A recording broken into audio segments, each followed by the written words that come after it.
Vão recebê-la calorosamente.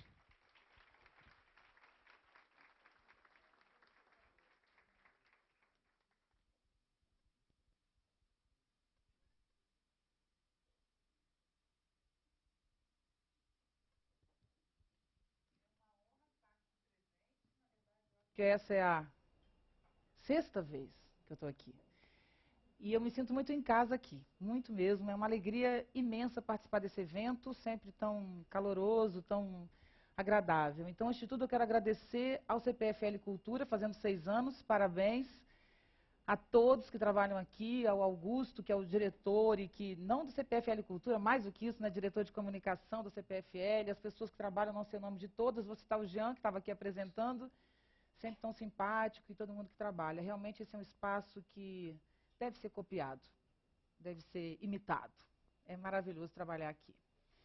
Enfim, eu tenho muita coisa para dizer, então vamos direto ao assunto. Eu apresento com muito prazer esse módulo. Esse módulo, ele trata dos desafios contemporâneos. Imagina se ele consegue tratar dos desafios contemporâneos, é impossível, né? Ele traz essa questão que, na verdade, ela é vivenciada por todos, ela faz parte da vida cotidiana de todos, todos sabem dos desafios contemporâneos, o mundo sempre esteve em crise, crise faz parte da vida, faz parte do processo, né, civilizatório da humanidade, mas algumas crises, elas colocam em questão o fundamento dessa sociedade. E essa é a crise que a gente vive. Não é uma crise apenas de conteúdo, de mudança de conteúdo. Ela é uma crise de estrutura, uma crise de modelo, né? Então, em função dessa crise, uma infinidade de coisas nos atinge diretamente, no cotidiano, na vida prática, pessoal e tal. A gente precisaria um ano de encontro para discutir a crise contemporânea. Então, foi muito difícil escolher os temas, né, para a gente tratar.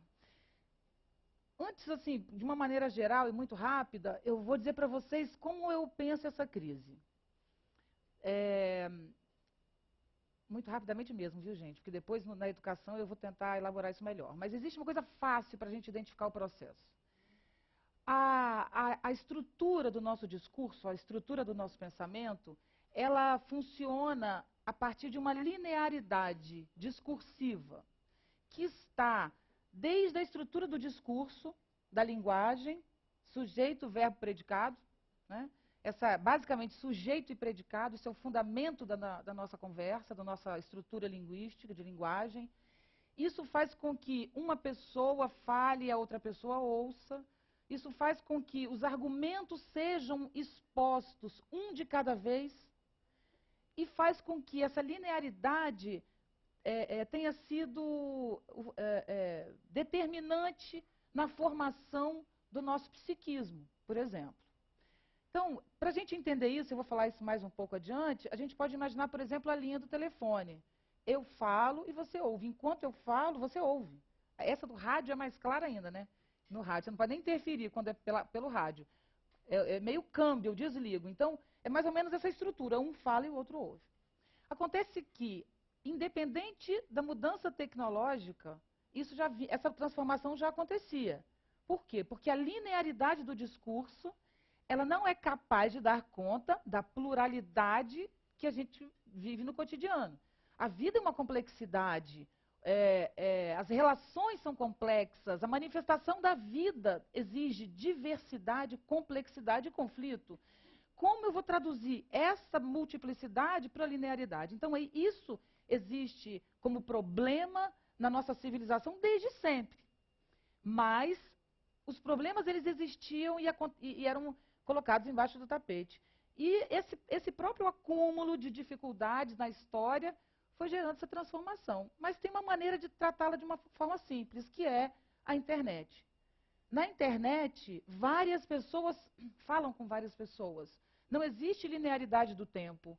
Há um novo conceito de tempo, há um novo conceito de encontro, e que acaba gerando um novo conceito psíquico, de estruturação, de possibilidade de comunicação. Eu não estou dizendo do bem e do mal da internet na sociedade, estou falando de modelo mesmo. Então, uma pessoa que, desde sempre, se comunica pela internet, ela já percebe o mundo com uma complexidade maior do que a nossa racionalidade lógico causal que existiu desde sempre. Então, aí é que eu acho que os desafios contemporâneos começam a existir. Por quê? Porque nós temos as camadas, né? A vida é um processo interessantíssimo, porque pessoas nascem e morrem o tempo inteiro, é um assunto que a gente não gosta muito, mas que não tem como negar. Então, tem os novos chegando, e não necessariamente os velhos morrendo, porque os novos também morrem, mas uma camada entrando e outra saindo. Então, você tem uma camada civilizatória chegando, que pensa por complexidade, que fala no telefone, ao mesmo tempo digita, ao mesmo tempo ouve música, ao mesmo tempo, cujo raciocínio funciona com essa multiplicidade. Essa camada chegando. Você tem a camada do meio, que tem a metade do corpo numa complexidade e a outra metade na outra. Essa é a camada que mais sofre, porque ela ficou no meio. E temos nós, os mais antigos, que não sofremos tanto, porque nós olhamos de longe. Então a gente olha de longe e fala, olha como mudou. Tem os novos que já estão no modelo. Meu filho, por exemplo, eu fui explicar para ele, eu tenho mania de objetos antigos. Então no meu escritório tem uma vitrolinha. Meu filho entrou em crise. Como pode o toca-discos? Entende? Para ele é impossível entender como é que aquela agulhinha faz sair som. Mas o CD para ele é óbvio. Entende? Aí, mamãe, sua conexão caiu? Ele fala, ele tem 5 anos. E eu falo, mas como assim? Eu falei, o que você está dizendo? E aí ele disse, caiu, mamãe. Quando a conexão cai, a gente não está mais em contato. Eu falei, como? O que é não está mais na internet, ele disse. Eu falei, como? Do que é internet, Davi? E ele falou, mamãe, a internet é um lugar onde tudo no mundo está. Todas as pessoas também estão. Para ele é fácil. Para a gente que veio do toca-discos, existe um abismo muito grande. Enfim, isso gera uma impossibilidade de encontro maior do que existia. Mas não é só isso, são infinitos, as questões são infinitas e esse é só um apanhado básico para a gente ver que realmente a coisa é complicada. Mas esse módulo, então, que vai tentar tratar dessas dificuldades, ele vai falar hoje da educação. Chamei uma amiga minha, que sou eu mesma, que daqui a pouco ela vai se apresentar para vocês e vai falar sobre os desafios da educação. Por enquanto é só a curadora que está falando. Tem os desafios contemporâneos. A educação não vou nem falar muito, porque hoje é o dia dele, né? Mas temos também como desafios contemporâneos a arte. No desafio da arte, nós convidamos o Henrique Dias, diretor de teatro, um grande diretor, está hoje em cartaz com Inonite, uma peça super bacana em cartaz, com Fernando Eiras e Emílio de Mello. Espero que venha rapidamente para Campinas. É um excelente espetáculo e o Henrique é um excelente diretor, tem uma carreira brilhante e vocês vão conhecê-lo. Temos também o Marcos Chaves, que é um artista plástico extremamente inovador, que trabalha com várias linguagens, um excepcional artista, profissional e tal, e ele vai fazer essa mesa com a gente sobre os desafios da arte. Depois nós vamos ter os desafios do trabalho agora estou até esquecendo se a data está correta, mas acho que sim, com o professor Marcos Cavalcante, que é da COP da UFRJ. Ele vai falar sobre sobre os desafios do trabalho. Vocês imaginem o que são as relações profissionais nesse novo modelo, né? É um dos desafios talvez maiores que a gente vive, além da educação, talvez seja o desafio do trabalho. A arte também é um desafio, mas a arte se reinventa talvez com mais facilidade. E o professor Oswaldo Giacoia Júnior, que é um excelente professor, amigo meu, queridíssimo aqui de Campinas, nós vamos conversar sobre os desafios do pensamento. Como o pensamento se depara, como a academia se depara, como a universidade se coloca nesse espaço, como lidar com esses desafios conceituais. Pronto, acabei. Agora sou eu, sou a Viviane Mosé. Eu venho falar para vocês sobre os desafios da educação. Saibam que os desafios da educação não se localizam apenas na escola. Mas eu vou me dedicar um pouco à escola. Porque a escola, segundo um inspirador profundo, inspirador meu é muito engraçado, né? Uma pessoa que me inspirou muito, um inspirador, que é o professor Rui Canário, da Universidade de Lisboa. O professor Rui Canário, eu tive o prazer de entrevistá-lo. Mas eu fui atrás dele porque eu li um livro dele que se chama A Escola Tem Futuro. Está publicada, traduzida, ótimo, ele é português. Está publicado no Brasil. É um excelente livro, mas enfim. Eu estou cheia de gracinha hoje, né? Muita coisa, tô toda engraçada. É que eu estou feliz, é que eu estou feliz. Mas o Rui Canário, ele diz uma coisa bombástica. Ele diz o seguinte, ele diz que... A primeira frase é simples, mas a conclusão é impressionante. Ele diz, nós vivemos um extremo ou imenso desenvolvimento tecnológico, inegável, fibra ótica, né? É impressionante o desenvolvimento tecnológico que vivemos. No entanto, vivemos uma proporcional imaturidade política e social.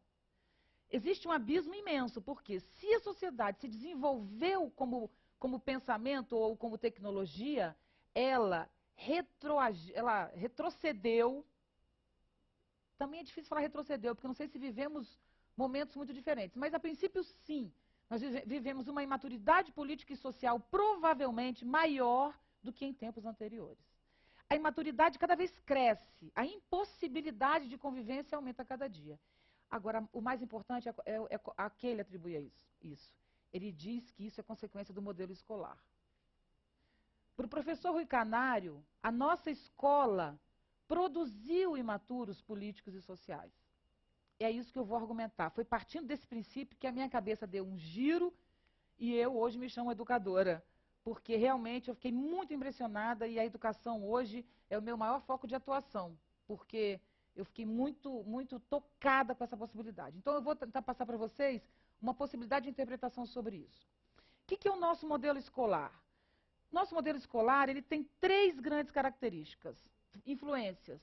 Eu tinha 2, mas hoje eu acrescentei mais uma, vocês vão entender. As 2 são, primeiras, a industrialização tardia. Segundo, o regime militar no Brasil. Então, como é o modelo escolar brasileiro?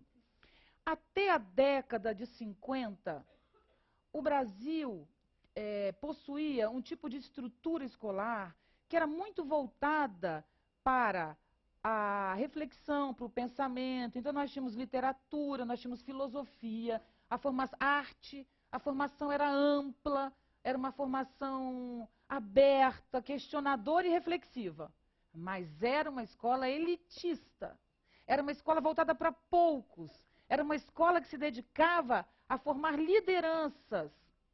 Por isso, eu ainda me lembro, eu não cheguei a fazer isso que eu vou dizer para vocês, mas meus irmãos sim, chamava-se admissão. Você fazia a primeira, segunda, terceira série. Você passava na terceira série, mas você não entrava na quarta série. Você precisava fazer um vestibular para saber. Só os melhores entravam no ensino médio. E, obviamente, os melhores ainda entravam na universidade. Então, esse é um mecanismo de exclusão necessário na época, quer dizer, completamente incorreto no meu ponto de vista, mas considerado necessário por quê? Porque a educação, ela era uma premiação, não premiação, um outro nome, ela era um favorecimento a determinadas pessoas, ou de uma classe, ou de uma intelectualidade tão grandiosa, mesmo sendo a classe popular, que teria direito a chegar. Então, a educação era o prêmio dado aos melhores. Com a industrialização no Brasil, houve necessidade de ampliar a mão de obra para o mercado. As pessoas precisam saber ler, escrever, precisam saber minimamente pensar para dar conta dessa demanda industrial que estava surgindo. Então nasce a chamada escola de massa, a escola para todos. Todos devem ir para a escola. Isso é uma frase difícil. Não é simples assim dizer colocar todos na escola. O mais importante da educação não é colocar todos na escola. Porque a escola não é um depósito de pessoas. A escola ela tem que ter qualidade. Enfiar pessoas na escola, entupir a escola de pessoas, isso não significa absolutamente nada no que diz respeito à educação. A educação não se faz com paredes e pessoas empilhadas, que infelizmente é a nossa situação hoje. Então existe um orgulho muito grande em dizer, temos todas as crianças na escola. Temos mesmo. No Brasil hoje, são poucos municípios que não têm as crianças na escola, na primeira série. Mas isso não quer dizer, infelizmente, absolutamente nada. Bom, o que significou a escola de massa? Escola de massa é uma escola para todos, ela tem que ser feita de uma hora para outra. Vamos de uma hora para outra, vamos construir muitas escolas. Qual foi o modelo dessa escola? Eu chamo de a escola como fábrica. Fábrica de pessoas para o mercado e escola como fábrica porque também é uma escola que produz com muita rapidez, numa linha de montagem, esse conhecimento que ela quer administrar, ministrar. Imagine uma linha de montagem em uma fábrica. Este é o modelo da nossa escola de massa. Imagina, eu gravei uma cena que era mais ou menos assim, uma linha de montagem de bonecas. Então, começa uma cabeça, aí depois a pessoa pega a cabeça e põe o corpo. O próximo põe um braço, outro põe o braço, até que no final sai a boneca. Isso é a nossa formação, que é português, matemática, geografia, química, inglês. O ensino médio tem 11 cadeiras. 11. O que caracteriza a produção em massa da fábrica? Caracteriza a segmentação e a fragmentação, não é? A falta de noção de todo. Então, o que temos na nossa escola? Nós temos uma escola seriada, parece produto, né? Em série, né? Então, você tem, olha só, tem as séries, primeira série, segunda série, terceira série. Não bastando, o conteúdo, que é uma coisa tão linda como a língua portuguesa, como biologia, como física, que são impressionantes, porque nós estamos falando da vida, nós estamos falando da nossa história, estamos falando do mundo, da nossa linguagem. Esse conteúdo é chamado de disciplina. Nossas aulas têm 50 minutos, toca um sino, pé, começa, acaba, entra outra. Então você tem lá português, a língua portuguesa. Estamos falando daqui a pouco. Matemática. Física. Artes. Você imagina dar uma aula de artes em 50 minutos. Quando os alunos começaram a entrar no assunto, acaba a aula. Sinal sonoro também é coisa de fábrica, né? Então, a nossa escola, ela segmentou ao máximo o saber. Isso é característica da linha de montagem. Mas nós também temos a segunda característica, que é a escola como um reformatório, ou a escola como uma prisão, que é o regime militar, que traz uma outra característica não menos nefasta que essa. O que é a escola como prisão? Eu falei, na verdade, disciplina, eu errei no meu plano, porque disciplina eu tinha que falar agora, mas tudo bem, a gente encaixa agora. Que é exatamente de chamar de disciplina. Então, o que é o nosso currículo? Chama-se grade. Grade curricular. E atrás da nossa grade curricular, nós temos disciplinas. Gente, a avaliação é chamada de prova. Quero dizer, você é um condenado. Se você não provar, você chega na avaliação condenado. Você tem que provar que você é inocente. E aí você vai passar, vai ser absolvido. A necessidade de construir essa escola dessa maneira, ela diz respeito especificamente a uma outra necessidade ou desejo dessa sociedade, que era produzir passividade, disciplina, ausência de questionamento e crítica, repetição e não criação de conteúdo. E essa estrutura, ela tem também um outro fator inacreditável, e eu gosto muito de falar disso para chamar a atenção dos nossos arquitetos, que é onde, ou em que lugar do Brasil os arquitetos estão repensando a estrutura da escola arquitetônica? Como assim as nossas escolas? São salas pequenas, isoladas, com aqueles corredores imensos. Os pátios também não são, né, são totalmente vigiados. Então as crianças vêm para o pátio e ficam naquela convivência apertada. As escolas não têm espaços amplos, elas não têm arejamento entre os processos. E, principalmente, o auditório da escola, que é o único lugar onde realmente as pessoas deveriam se encontrar, o auditório, em geral, cabe 2 turmas, né? Não cabe a escola inteira. Então, não há possibilidade de reunir a escola inteira em momento nenhum, muito menos as turmas, metade da escola. Mas o auditório, hoje, ele é usado em muitas escolas, sabe para quê? Para disciplina. Quando alguma coisa errada acontece, eles reúnem as crianças no auditório, os adolescentes, para brigar. Então, quando fala em auditório, é para briga. Ou então é um filme, mas em geral sem muito debate. Passa o filme no auditório, depois cada um vai embora. Então, nós perdemos a noção de conjunto, de unidade, de participação e de relacionamento. Isso fez com que, além da passividade da repetição, a nossa escola se tornasse um espaço isolado. Qual é a característica mais importante da escola como prisão, como reformatório? É que colocar as crianças na escola se tornou afastá-las da rua. Por que a gente tem que ter as crianças na escola? Porque a rua é violenta, para elas não se envolverem com droga. Peraí, mas a droga é um problema da escola também? Quero dizer, a escola ela é culpada por tudo? Então, é na escola que nós vamos resolver o problema das drogas, é na escola... E cadê o pensamento? E cadê a discussão? E cadê a produção de conhecimento? Então, é quase uma penalidade para as crianças estar na escola.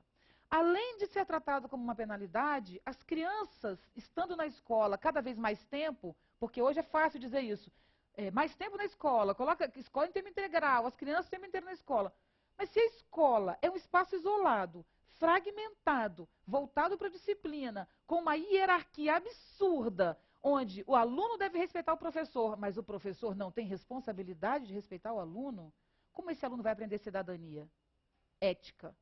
Cidadania não exige que as pessoas vivam na cidade? A escola não vai à cidade. Nossa escola brasileira não frequenta os museus, não frequenta os parques. Toda escola devia, antes de tudo, ter ônibus para poder levar essas crianças para a rua. E não precisa ser apenas um museu, um parque, uma estação ecológica, não. O seu Manuel da padaria ao lado. Não era bom levar as crianças para conversar com o seu Manuel, para ver como é o pão, como faz o pão, como é que ele vende o pão? Não é possível, gente, que a gente possa aprender a formar um cidadão, um ser humano, se ele é isolado em 4 paredes de uma escola que, por sua vez, é fragmentada e passiva.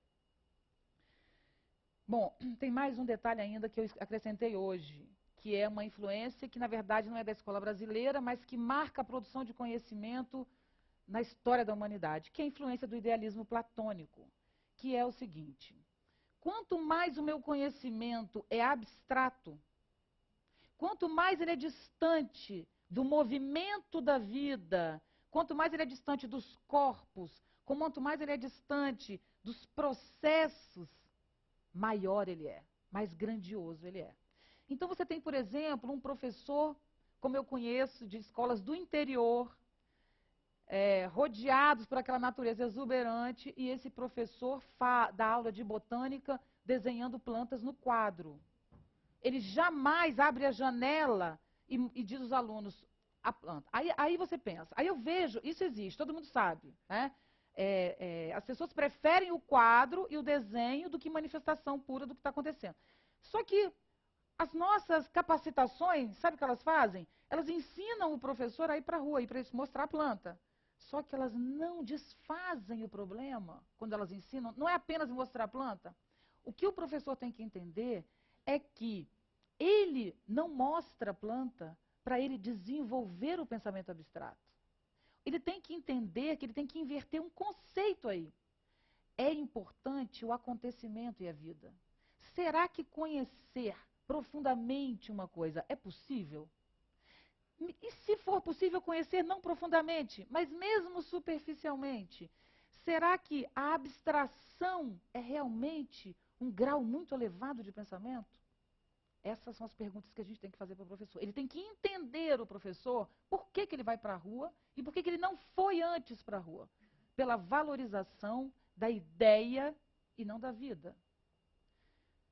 Esse é um processo mais delicado, depois eu posso falar mais sobre isso, que é mais amplo e eu não vou me demorar muito nisso. Mas isso caracteriza o quê? A abstração do pensamento. Por exemplo, hoje a gente fala de meio ambiente na escola. Todas as escolas falam de meio ambiente.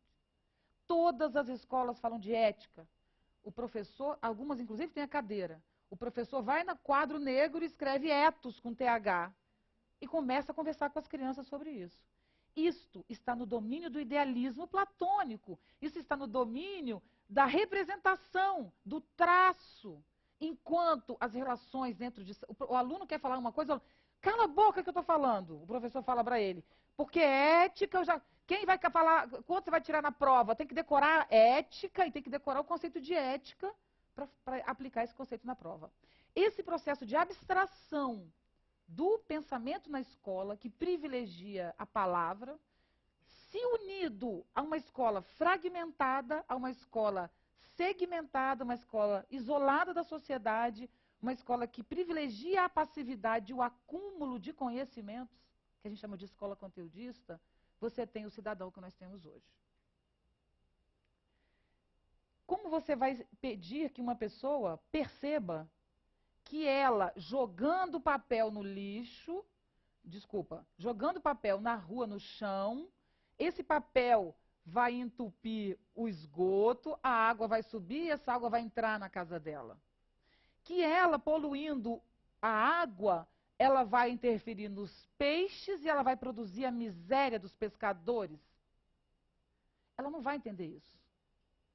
Porque isso é um processo de complexidade, mesmo porque ninguém pode, na hora de jogar o papel, pensar em tudo isso. É impossível. Então, é preciso que a gente seja capaz de perceber o todo para falar de meio ambiente. Senão é um discurso vazio.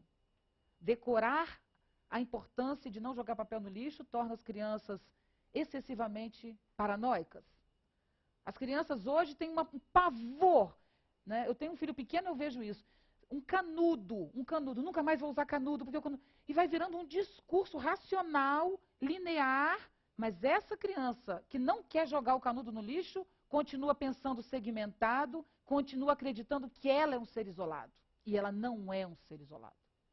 A ética, por exemplo, ela não pode ser pensada como vou ser boa para a sociedade. Não, eu não vou maltratar, porque eu sou uma pessoa ética, porque eu cuido do outro, Não é isso que é ser ético. Ser ético é cuidar de si mesmo. Porque o outro é o si mesmo. As relações são complexas. Não existe um. Isso a gente devia aprender em matemática. O um é uma abstração. Por quê? Porque todas as coisas se conectam, inclusive a nossa visão que separa. As coisas não se separam. O nosso cérebro tem capacidade de pegar as coisas que... Na verdade, o nosso cérebro ele recebe um monte de informações isoladas, né? Então, nós temos alguma capacidade de juntar isso num todo. Então, nós percebemos as coisas isoladas porque é característica do cérebro humano, de associar coisas, de juntar o que é semelhante, e a gente dá, então, uma síntese. É um processo cognitivo próprio do ser humano, até mesmo para a gente conseguir se deslocar. Mas as coisas em si estão conectadas. Então, cada gesto que a gente tem no mundo, cada mínimo gesto que a gente tem no mundo, ele cria uma infinidade de desdobramentos que vão refletir, por exemplo, no seu bisneto, seu tataraneto. Não estou nem falando do meio ambiente. Eu estou falando de uma atitude sua, às vezes, de desrespeito. Muitas vezes o seu bisneto vai pagar por uma atitude de maltrato que você cometeu com alguém, porque isso não tem como se afastar, como se isolar. Enfim, como pensar o todo numa escola fragmentada? Isso realmente é impossível. Então, o que nós precisamos na nossa educação? Não, antes ainda, que é a minha cola. Não posso pular a cola, eu me empolgo e pulo a cola. Toda vez eu pulo a cola. Vamos lá. Felizmente, vamos para o lado bom. Nós temos uma sociedade fragmentada. E um detalhe também, gente, não pensa que a escola é fragmentada porque teve alguém mal que fragmentou a escola. Não é que a escola é assim porque teve alguém que não presta, que estragou a escola. Não é isso. As coisas não têm autor, as coisas acontecem, como eu disse, não são complexas. Elas são o que a gente pode no momento. A sociedade faz o que ela consegue. Né? Ela acredita naquilo e ela faz de algum modo. Né? Não tem o mal e o bom. Acho que a gente tem que também parar com esse pensamento de oposição. Né? Aí vai dizer, teve alguém mal, foi o meu regime militar. Né? Não é isso, não é exatamente isso. É um processo. Então, hoje nós estamos ganhando uma possibilidade de atingir um modelo humano melhor, é ruim essa palavra, né? Mas mais amplo com certeza. E é o que a gente pode no momento. Então, enfim, esse jogo inteiro com milhões de influências gerou essa situação fragmentada. No entanto, Edgar Morin, o saber fragmentado que nós levamos no corpo, o que a gente tem de fragmentação que a escola nos dá, ele fica no corpo, na percepção, no modo de ver e de viver. Ele encontra hoje realidades, problemas e questões transversais, planetários e globais. Quais são as questões do mundo hoje? Simples. Aquecimento global. Eu falei uma coisa que vocês vou falar uma frase absurda, mas só para vocês irem. Eu adoro aquecimento global. Por quê? Porque foi a questão que trouxe de volta o mundo Talvez a gente não, se não existisse essa noção de um aquecimento global, nós teríamos perdido completamente a noção do planeta, das galáxias e da totalidade. E cada um viveria especificamente vinculado a seu umbigo e deprimido. Porque a depressão é falta de vida, falta de intensidade, é diminuição da força, né? É a paralisação quase do movimento. Mas se uma pessoa vive deslocada da totalidade, deslocada das relações, porque ela acredita que ela é um fragmento e ela defende esse fragmento, onde se dá a retroalimentação? Se uma pessoa não entende que ela pode lidar com os conflitos e com as contradições, porque a nossa linguagem, nosso pensamento não nos deixa, como essa pessoa vai se relacionar com o mundo? Enfim, felizmente, essa questão ambiental veio com a dimensão planetária. Então, eu estou falando do modelo cognitivo, tá, gente? Só apenas. Agora, no nosso modelo cognitivo, tem um tal de planeta o tempo inteiro. Ninguém esquece esse tal de planeta. As crianças, o planeta. Quando eu era criança, ninguém falava de planeta. Planeta era um desenho na aula de astronomia. Eu ia falar astrologia, olha só. Na aula de astronomia. Tinha, né, falando de astros e tal. Aquele desenho. Inclusive, era uma coisa impressionante, porque as pessoas falam de infinito com a maior naturalidade. Porque existe o planeta e o infinito. Como assim? Eu quase tive um ataque com esse negócio de infinito. Um aluno meu ficou anos com problema por causa desse infinito. Como alguém fala para a criança que o mundo é infinito desenhando um quadro? Gente, o infinito é muito esquisito. É muito esquisito esse tal de infinito, porque você pensa e não atinge, e o infinito cada vez aumenta, porque agora não é uma galáxia só, são várias. Então, quando você pensava numa galáxia, era um infinito assim, era aquela Via Láctea, e no final ficava tudo escuro, aí dava para imaginar. Agora tem uma galáxia, outra galáxia, outra galáxia, outra galáxia, outra galáxia, outra galáxia, e isso é passado sem cuidado afetivo com o que aquilo pode causar num aluno, como um desenho no quadro. Bom, hoje nós temos o problema ambiental, mas nós também temos a internet, que está o tempo inteiro discutindo esse encontro, né? Venha para o Facebook, aqui você fala com amigos do mundo inteiro, né? Então é tal de mundo inteiro, o tempo inteiro, o mundo inteiro. E tem outra coisa importante também, que é a violência. A violência que existia como guerra, eu ia falar fronteira, mas tem outro nome, território, né? A guerra era um território, existe um espaço físico onde uma população se encontrava com a outra e fazia uma guerra. Em geral, não era exatamente na cidade, tinha um campo, né? Nas guerras antigas, eles saqueavam a cidade, mas eles guerreavam no campo. E depois atinge a cidade, mas era uma coisa de territórios. Hoje, a nossa guerra é a guerra do terrorismo. A guerra do terrorismo significa é o contrário do global, né? Porque é o pontual, mas é o pontual em qualquer lugar, em qualquer situação, e é exatamente no imprevisto que acontece o ataque. O ataque é exatamente onde ninguém imagina que ele aconteça. Isso criou também uma sensação de totalidade, que é ninguém está seguro em lugar nenhum. A sensação de território foi desaparecendo. Quando alguém morava em Alphaville, em São Paulo, estava protegido, porque é um condomínio não, é um espaço, né, de classe alta e que estava protegido e tal. Hoje em dia, com as novas tecnologias, uma pessoa atinge você com o celular, ela está presa, mas ela sabe o seu endereço, ela liga para você e diz: estou na porta do seu trabalho te esperando com uma arma, se você não depositar, que são os grandes golpes hoje feitos pelo telefone. Então, esse tipo de processo gerou a instabilidade do mundo. Então, questões universais e globais, uma instabilidade geral e absurda, e a nossa incapacidade de resolver. Então, veja bem, se o problema vem universal e eu vou fragmentada, como eu vou lidar com esse problema? Eu não vou lidar. Então, a primeira característica desse processo é a nossa sensação de impotência. Nós nos sentimos extremamente impotentes, quando, na verdade, isso não deveria acontecer. Nós vivemos um momento extremamente favorável. Extremamente favorável. Eu brinquei com a ideia de que eu adoro o aquecimento global, mas ainda bem que isso existe como assunto, né? Porque isso nos impulsiona para uma encruzilhada. Ou seja, qual é a encruzilhada que vivemos? Ou vamos construir novas possibilidades de vida e sociedade, ou não existirá sociedade. Isso não é uma brincadeira. Então, essa encruzilhada é maravilhosa.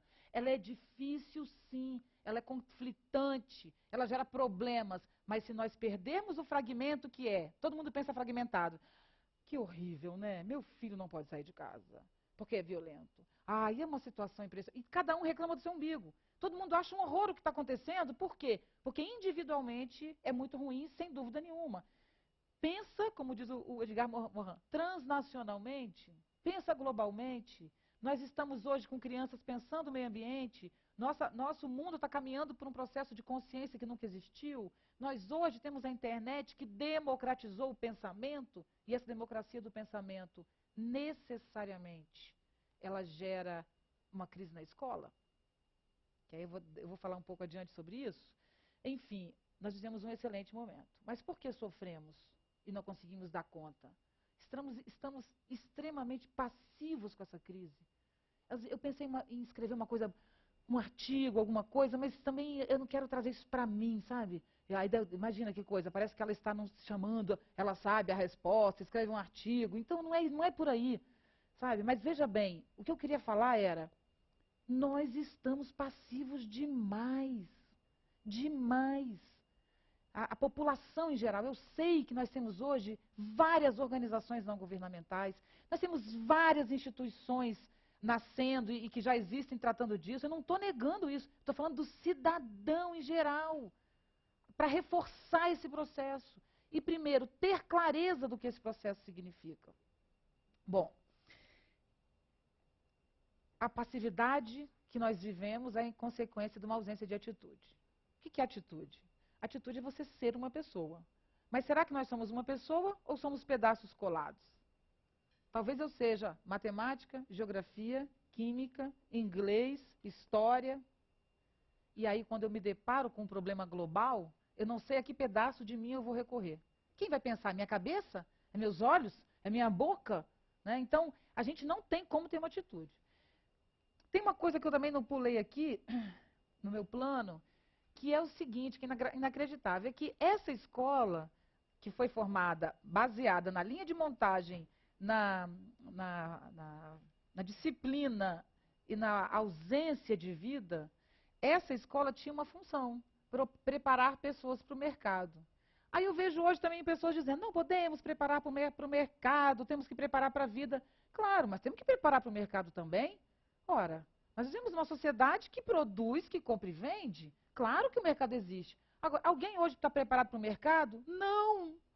A nossa escola não prepara para o mercado. Nós vivemos uma crise de liderança.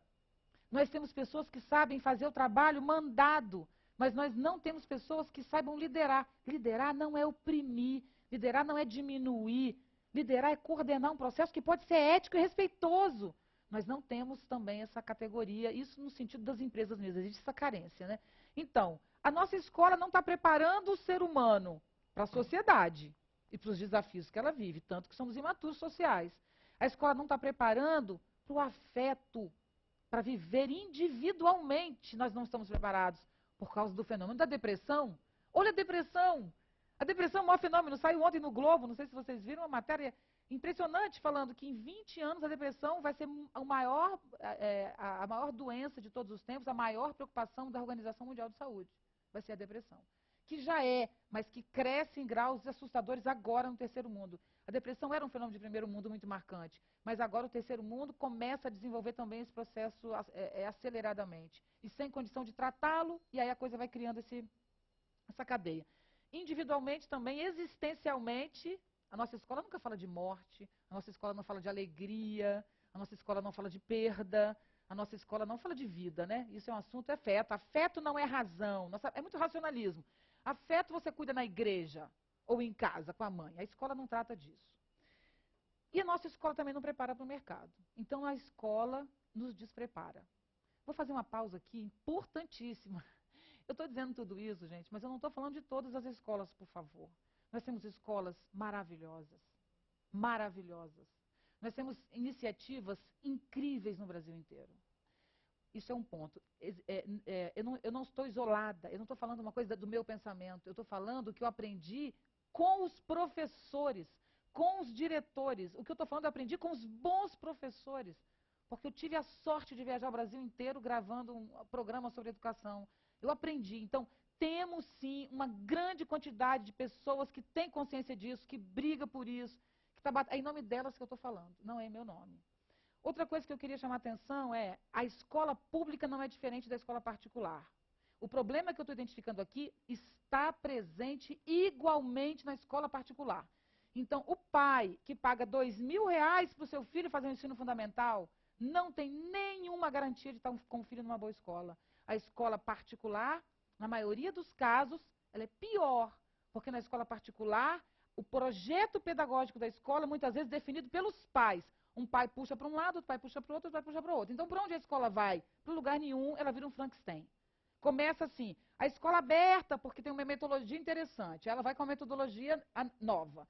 Aí vem um número de pais que não concorda e puxa para o lado retrógrado. Então, a escola fica metade nova e a metade retrógrada. Então, isso para criança é um absurdo. É melhor que a escola tenha um modelo antigo do que ter um modelo esquizofrênico. Então, as nossas escolas particulares, na maioria, têm modelos esquizofrênicos de conduta, porque seguem quem paga. Se você falar numa escola boa, se existe uma escola boa, é a escola pública. Quando a escola pública é boa, ela é melhor do que a escola particular. Porque ela tem ali pessoas comprometidas e um projeto pedagógico que não vai ser arrastado para qualquer lado porque que o pai pediu. Não. Existe um trabalho ali que vai ser respeitado. Infelizmente, as nossas escolas públicas boas são poucas, mas quando são excepcionais. Aí nós temos exemplos, né? Tipo Escola Pedro II, que tem ou as escolas de aplicação das universidades. Mas não é isso não. Tem escolas da Grande São Paulo, lá da Dona Maria. Dona Maria lá, que é a coordenadora pedagógica e que ama o trabalho dela, e é uma excelente escola. Eu conheci escolas que ninguém conhece, não tem fama, não estão em jornal, não são... E são excelentes escolas públicas, porque tem pessoas comprometidas com o novo pensamento. Outro ponto que eu queria tratar diz respeito à necessidade financeira para a escola. Nós vivemos brigando por recurso para a escola. Ah, a escola precisa de recurso, recurso, recurso. Então, eu infelizmente não tenho esses dados, mas eu usei uma pesquisa do IPEA e fiz um artigo que foi publicado no Globo. E essa pesquisa eu vou citar informalmente, porque ela não está aqui, mas ela pode ser acessada no globo.com, que está lá publicada provavelmente. Que é o seguinte, de 2000 até 2006, eu vou falar os dados, por favor, confiram, mas é mais ou menos o seguinte, nos últimos 6 anos, mas os últimos não é agora 2009, 2006 que essa pesquisa foi concluída, de 2000 a 2006, mais ou menos, as escolas brasileiras tiveram um aumento de qualidade estrutural, né? Isso diz respeito a instalações físicas, isso diz respeito a equipamentos, isso diz respeito à formação dos professores. Houve um crescimento muito grande na formação dos professores. Professores que não tinham formação média, professores que não tinham universidade, esse crescimento aconteceu significativamente. Está longe de ser o que deveria, tá? Mas esse crescimento aconteceu. Também teve um crescimento no espaço físico, nos equipamentos, etc. e tal. E esse pesquisador do IPEA, que é uma dupla, eles perceberam que no mesmo período o desempenho dos alunos caiu, não melhorou. E eu uso essa pesquisa para dizer que formar professores, mesmo em mestrado e em doutorado, no modelo antigo de pensamento, porque a universidade é mais fragmentada do que o ensino médio fundamental, o professor aprende fragmentado na universidade, e aí ele se torna mais fragmentado ainda quando ele chega na escola, porque agora ele não é só fragmentado, mas ele é poderoso, porque ele tem um doutorado, ele tem um mestrado. Então, o que adianta esse mestrado, esse doutorado, se ele fragmenta ainda mais e dá essa sensação de saber? Isso é extremamente nefasto. Por outro lado, de que adianta aparelhagens, DVD, se tudo isso continua com o mesmo conceito? De que adianta as paredes? Então, eu fiz gravei uma comunidade no Vale do Jequitinhonha, Tião Rocha é a pessoa responsável no Vale do Jequitinhonha, e ele fez uma escola debaixo do pé de manga. E aí ele começou a educar as crianças fazendo biscoito de goma. Então as crianças aprendiam, as crianças na 6ª série não sabiam escrever. Então, lá debaixo do pé de manga, na casa da Dona Maria, eles usavam um biscoito de goma com um buraco, aquele pano com buraco, e vai escrevendo, chama biscoito escrevido. Então, você conta quantos ovos tem, o que é um ovo, como é que escreve ovo. Você só vai fazer o biscoito se aprender a escrever ovo. Mas se aprender a escrever ovo, aprende a escrever uva, mesmo que uva não tenha ali. Mas aí eles vão descrever uva e vão discutir uva. Por que não tem uva aqui? Que é o nosso querido Paulo Freire, né? Que é contextualizar a educação. Então, esse trabalho não era apenas o biscoito, era a vida desse cidadão, é a consciência dele no mundo, é a relação dele com a natureza e todo o processo a partir de um biscoito. Eu ia dizer a construção, não. Como é que faz biscoito? A feitura de um biscoito. O que fala? Não é feitura, não. A construção. Como é? É impressionante, tem uma palavra para isso. A construção de um biscoito, a elaboração de um biscoito. O fazimento de um biscoito. Enfim, apenas um biscoito é suficiente para a gente estudar física, química, geografia, biologia, o que você quiser, porque as coisas se conectam. E não se esqueçam que a gente tem uma palavra muito comum hoje, né? Vamos aproveitá-la. Conexão. Nós não vivemos de conexão e de link, então vamos tornar a conexão uma realidade da nossa vida. Bom, vou voltar a colar.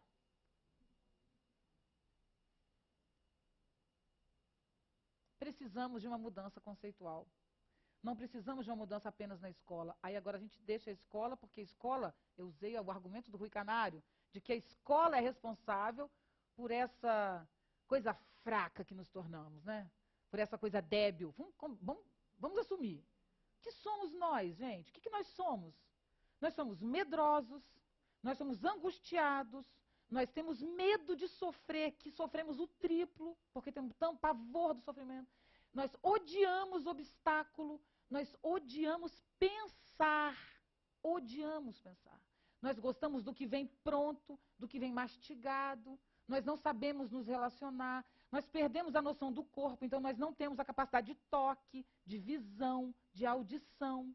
Nós perdemos a noção de solidão, que é o fundamento essencial para a vida. Essa capacidade de existir como pessoa. A dignidade é uma palavra que realmente não tem mais nenhum sentido para quem tem menos de 50, 40, 35 anos. Então, nós perdemos essa noção de que você nasce, você tem um processo de vida, né? Nós perdemos claramente essa noção. Então, nós não precisamos... A escola, eu trouxe a escola para vocês como uma desculpa. O objetivo aqui não é que a gente vá para a escola transformar a escola, não, porque ela já está se transformando. Feliz está mesmo. Eu estou falando tudo isso, mas a escola já está se transformando. Conceitualmente, ela já está passando por essa transformação. Inclusive, no Brasil, a mudança conceitual da educação está diante da mudança estrutural. Tá? A nossa mudança conceitual tem sido interessante. Eu adoraria chegar e dizer para vocês que é um horror, mas não é não. Conceitualmente, há mais ou menos 15 anos, não é recente, há mais ou menos 15 anos que um grupo de pessoas tem pensado a educação no Brasil nacionalmente. E eu admiro essas pessoas e estou aqui para apoiá-las, porque o objetivo é que a coisa funcione independente de quem está fazendo. Mas o que nós precisamos mesmo é de uma mudança conceitual. Nós precisamos aprender, reaprender a ver, a ouvir, a pensar, antes de qualquer maneira. Qual é o modo de que modo nós olhamos as coisas? Nós olhamos de que modo? Eu, que sou uma identidade, uma unidade, né? Um sujeito, dona da minha ação, eu olho para você. Isso é um gesto linear. Então, quando eu olho para ela, eu só olho para ela. E mais, eu é que pratico a ação de olhar, porque eu sou o sujeito da ação.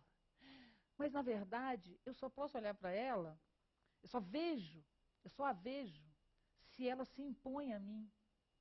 É ela que me invade. E aí eu vou realmente vê-la como totalidade.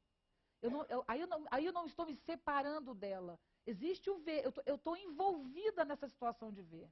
Então, quando eu digo que eu amo, eu estou dizendo a mesma coisa. Eu amo o João. Então, quem ama sou eu. Alguém aqui ama alguém? Não é verdade. O amor é um afeto muito mais amplo e mais complexo e não está ao seu alcance nem no seu controle. O amor não é uma ação que uma pessoa exerce, não é, isso não é verdade, nunca foi. Se alguém exerce a ação de amar, você vem aqui na frente, nós vamos colocar você em todos os lugares do mundo, vamos fazer um congresso nacional, a única pessoa que ama sendo sujeito da ação de amar. O amor é fácil usar como exemplo. O amor é fácil. Mas, por isso eu estou usando essa coisa, porque o amor nos domina objetivamente, né? Então você não quer amar, mas ama. Você quer esquecer e não esquece. Você quer amar e não ama, etc. Mas todas as ações que nós exercemos, elas não estão no domínio do sujeito. Elas não estão. O sujeito participa da ação. Ele contribui com a ação. Ele incentiva, estimula ou desestimula a ação. Mas essa cisão não existe. Enquanto essa cisão existe, eu acredito que eu sou uma pessoa, um indivíduo, e posso carregar a minha vida para onde eu vou.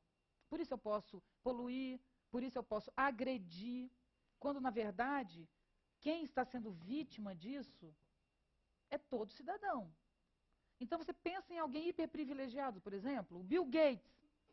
O Bill Gates não sofre isso? Óbvio que sofre. Porque independente dos... Eu estou falando com imagina, o Bill Gates é um amigo meu íntimo, né? Estou falando aqui porque eu conheço ele muito.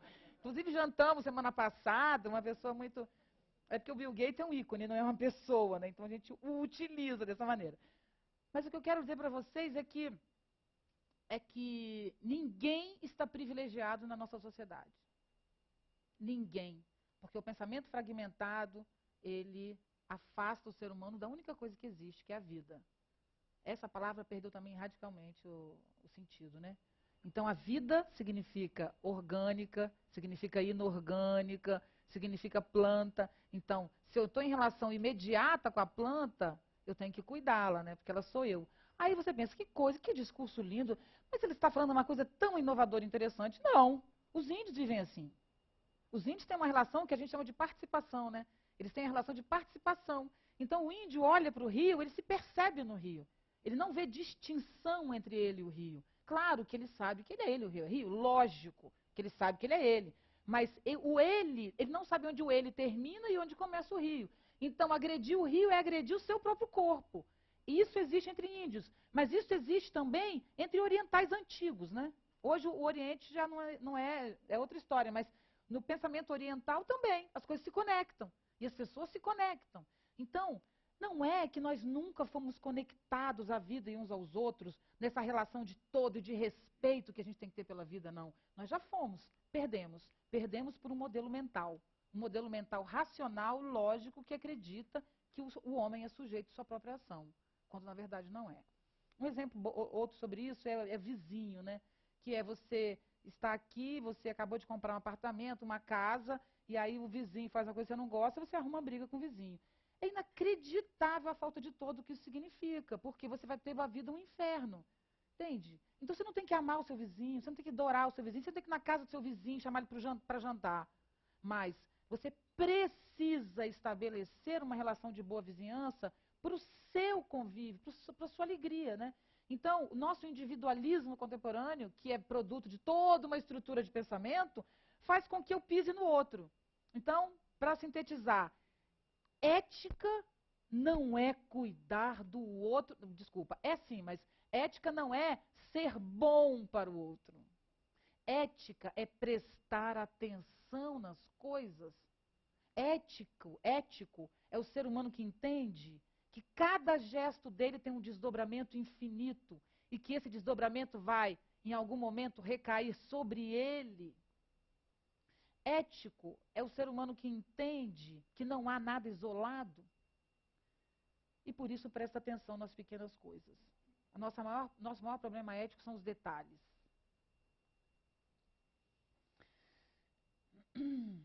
Então, precisamos aprender a ver, viver e pensar. Precisamos admitir um novo modelo de homem.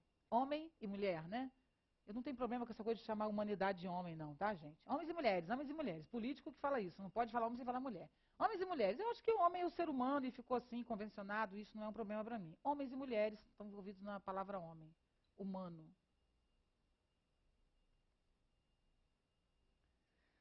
Então, nosso modelo mental é pensar uma coisa de cada vez. E criticamos os jovens que pensam vários ao mesmo tempo. Então, temos que reconstruir essa complexidade interna e essa complexidade de percepção. Eu posso perceber todos vocês ao mesmo tempo e posso me dedicar a ela. Mas eu não perco vocês quando eu estou olhando para ela. Um exemplo bobo, por exemplo, que eu vou dar para vocês. Eu estou aqui falando para vocês. Eu estou falando para vocês, para essa plateia do CPFL hoje. Se fosse outra plateia, eu teria dito outras coisas. É isso que é a realidade, vamos admitir. A não ser que eu tivesse trazido tudo pronto, né? Eu só trago uns rabiscos. Então eu estou falando porque eu estou recebendo de vocês alguma coisa.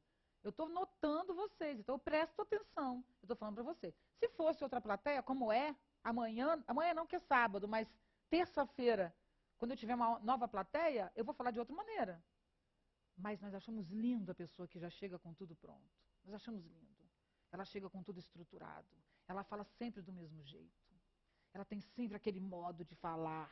Nós defendemos isso. Assim como nós nos orgulhamos do rancor. Eu sou uma pessoa de opinião. Eu sou aquela que não esquece uma mágoa. Ela está provocando sua própria destruição e tem orgulho disso.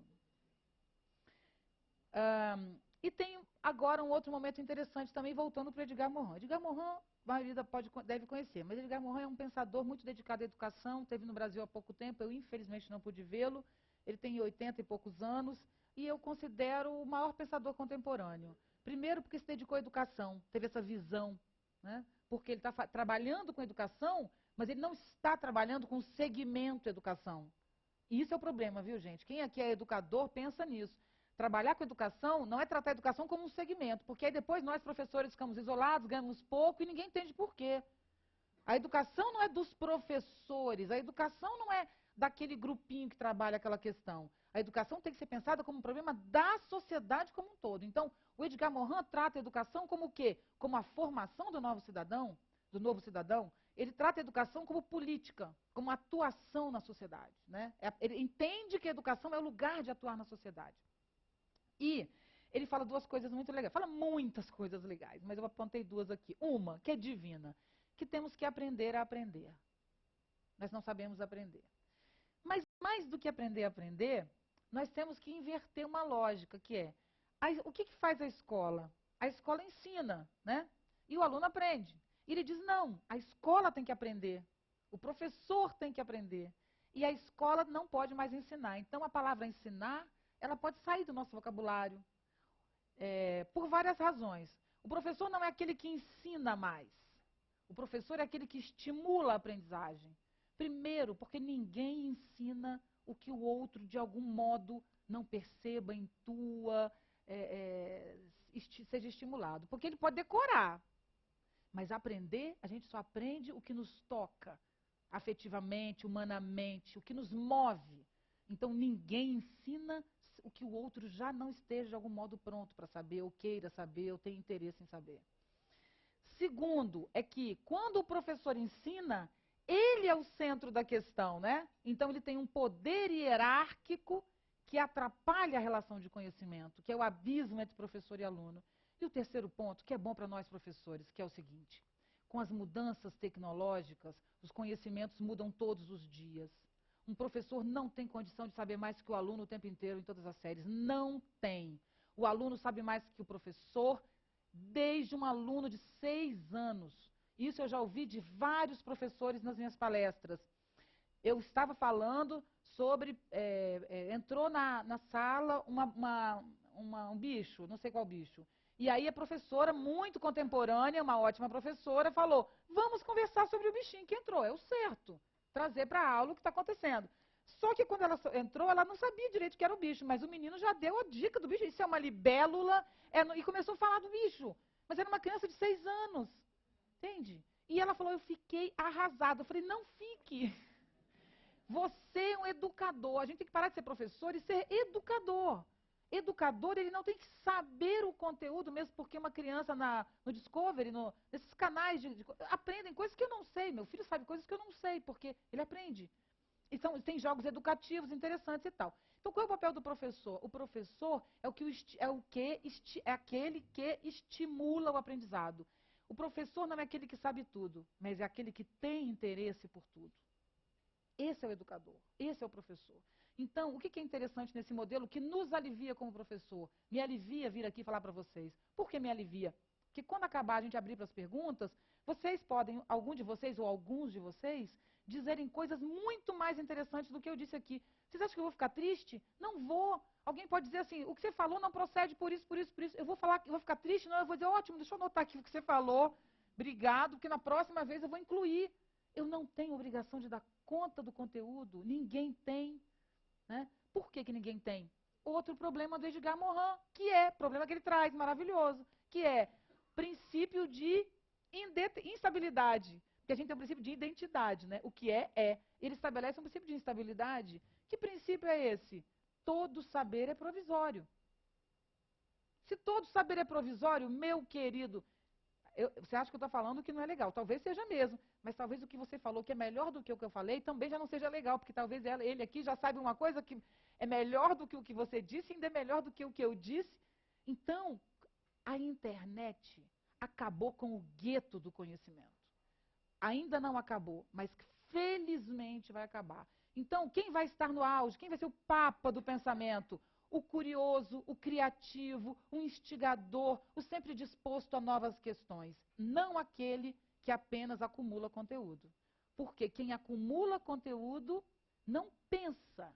Pensar exige o vazio, a reflexão. Reflexão exige vazio. Vazio é não saber. Eu só aprendo quando eu não sei. Porque se eu sei, eu não aprendo, eu estou cheia. Então, como é que eu vou aprender se eu estou o tempo inteiro acumulando conteúdo, acumulando conteúdo? E tem ainda uma brincadeirinha que eu adoro fazer, sempre faço, que é o pendrive. Qual é a brincadeira do pendrive? É que o pendrive substituiu o antigo crânio. Crânio mesmo, não era crânio o nome? Esse cara é um crânio, né? Gente, crânio é um osso, é a cabeça, pelo que eu sei, até onde eu sei. Crânio é essa ossatura da cabeça. Então, por que a gente falava crânio? Por causa do acúmulo de conhecimentos na memória. Como essa pessoa sabe? Ela acumula tudo na memória, ela sabe a página do livro, ela sabe o nome de todos os filósofos. Então, esse é o crânio. Só que um crânio hoje, maior que seja, superdotado, incrível, maravilhoso, não chega aos pés de um pendrive. Essa é a vingança da tecnologia. Isso é de uma alegria, é uma libertação inacreditável. E aí o nosso crânio, nosso cérebro, nosso corpo, nossa percepção, hoje está livre. Ela não precisa mais se dedicar à memória. Se ela não precisa se dedicar à memória, metade do conteúdo escolar administrado hoje pode ir para o lixo. Duvido que alguém duvide. A maioria das coisas que você aprendeu na escola não te serviu absolutamente para nada. Quando as coisas mais importantes que você aprendeu na vida, você aprendeu no pátio. Está na hora. O mundo não está em crise, não está caindo em nossa cabeça, então a gente tem o direito de pensar livremente. Isso é legal de crise. A crise é uma alegria, porque a crise, vocês têm que gostar da crise. É uma alegria, a gente pode tudo na crise. Porque vão dizer assim, mas o que ela está dizendo é muito inovador ou muito retrógrado, seja lá o que for. Mas sim, mas eu estou tentando pelo menos, afinal existe uma crise, então eu estou tentando contribuir. Então, a ousadia é permitida na crise. Então, a gente pode pensar. Então, se você coloca um currículo, e eu sou consultora de currículo, né? Então, eu fiz isso, eu só fui consultora da reformulação curricular no Espírito Santo, do currículo inteiro da rede. Eu era a maior consultora, quero dizer, aquela consultora primeira, que discute os conceitos. Aí a gente tinha vários outros consultores por disciplina, mas eu fazia parte do grupo central, junto com a Secretaria de Educação do Espírito Santo. Então, os técnicos e diretores da secretaria. E eu discutimos isso durante 2 anos, quase 3 anos, e o currículo está pronto. Então, o que nós percebemos na elaboração desse currículo? Nós percebemos que uma grande quantidade de conteúdos poderia e realmente foi para o lixo. E hoje ele não faz mais falta. Então, se antes nós tínhamos um currículo lotado e o professor recebia tudo escritinho, então o professor chegava na aula de física, tudo, ele já chegava na aula com a aula praticamente pronta. Hoje os professores estão entrando em crise, né? Porque é muito mais difícil. Ele entra com 2 linhas, 3 linhas. Então, o que a gente espera é que o aluno desenvolva aquelas questões. E o professor vai encontrar um modo de fazer isso. Nós não desenvolvemos mais pontualmente aquela decoreba, né? Como é que é? Tinha uma brincadeirinha que falava isso, que era quem inventou o Brasil foi Dom Pedro... Não, Dom Pedro é ótimo. Quem descobriu o Brasil foi Pedro Álvares Cá. É assim a questão, a criança põe o brau. Entendeu? É realmente impressionante. Então, isso não tem necessidade, a gente esquece, apaga e põe no lixo. Então, colocando uma quantidade de conteúdo no lixo, a gente abre o pensamento, a escola, não apenas para reflexão, mas para a ação do professor, para a dignidade do professor, porque o maior problema do professor não é só o salário que ele ganha, que é baixo, sim. Não é só esse. É a falta de espaço de trabalho, de alegria, porque se você recebe tudo pronto, se você só é. A violência, quem tem que resolver é a escola. A fome, quem tem que resolver é a escola, tem que dar merenda. Tudo é a escola. Mas a escola só não está se dedicando ao pensamento e ao conhecimento, está se dedicando a resolver o caos social. Enfim, isso não é bom para o professor. O professor tem que se sentir realmente vivo e alegre nesse processo. Bom, vou falar mais, meu tempo acabou. Eu tenho mais apenas duas coisas para falar, deixa eu ver se tem mais uma. Não, só tem duas e que são rápidas, que são o seguinte. Outra coisa que a escola tem que ter, além de princípio de estabilidade, aprender a aprender, retomar a reflexão e o vazio, ela tem que construir um ambiente democrático. Professores têm que ser respeitados, alunos têm que ser respeitados, funcionários têm que ser respeitados e ouvidos, o porteiro da escola, Paulo Freire diz isso há tanto tempo, o porteiro da escola é um educador e tem que ser tratado com respeito, mas talvez a coisa mais importante na escola seja construir daquele lugar um espaço democrático de convívio ético, antes de pensamento e conhecimento. Sem isso não existe possibilidade de produção de conhecimento. Não é perda de tempo cuidar disso, muito pelo contrário. Além do ambiente interno da escola ser um ambiente democrático e respeitoso e a preocupação com isso ser constante, a escola tem que se abrir para o entorno imediato, para a comunidade, para os vizinhos. Ela tem que se relacionar com esses vizinhos. Ah, como vai se relacionar se é uma favela e tiro? Ela não precisa se relacionar, não é ir para a favela e bater papo, porque se é perigoso ela não vai. Mas se a escola está do lado de uma favela, a escola tem que discutir a violência normalmente, cotidianamente. Porque, gente, se você entende o processo de exclusão social, você se defende dele. Mas se você não entende o processo, você é vítima dele. As crianças têm que entender que a exclusão é muito maior do que ela ter o cabelo crespo ou ser pobre. É um processo que está além dela. Ela não pode se sentir culpada dessa exclusão ou inferior por essa exclusão, e muito menos revoltada com essa exclusão imediatamente. Ela precisa descobrir modos de ação social. Por isso que política é um assunto de escola. Não partido político, óbvio que não. Educação não é uma questão política? Então, política não é apenas partido. Então, ter coragem de discutir as questões que nos atingem diretamente, temos que discutir. E os professores dizem para mim, ah, Viviane, você fala isso, mas eu não tenho conhecimento sobre política, não posso discutir. Não, não precisa ter conhecimento, traga o debate. Entende? Traga o debate, vamos deixar aberto, não precisa responder. Pensar não é dar resposta para a criança sobre aquilo, é trazer autores, é trazer o tema, trazer as questões. E, finalmente, para acabar, a escola tem que se abrir para a cultura, para a arte, para a dança, para a música, para a festa. As escolas têm que ter festas, tem que ter convívio, tem que ter confraternização. A escola tem que ser um espaço alegre. E por isso ela precisa ir aos museus, às praças, às exposições de arte. A gente precisa trazer a arte para a escola e levar a escola para a arte também. Então, cultura é um assunto fundamental. E para sintetizar, por que cultura é tão fundamental? Eu estou fechando com ela. Porque a cultura é aquilo que conecta todas as coisas imediatamente. A arte não é segmentada. Entende? Você pode até falar teatro, dança, música, mas não é. Então, a arte é aquilo que nos congrega, que nos reúne num ambiente lúdico, né? A ludicidade da arte torna as dificuldades mais fáceis, mais alegres, né? E, finalmente, quando nós temos que discutir política na escola e o professor tem dificuldade, nós temos que discutir a morte na escola. Porque uma criança morreu, o jornal está escrito isso. Isso incomoda, né? Óbvio. Aí o professor disse, como ela falar da morte? Não tem preparação, não sou psicóloga, ela me disse. E eu disse, traz um poema. Apenas. Um poema sobre a morte, conversa com as crianças. Não responde, traga apenas a questão.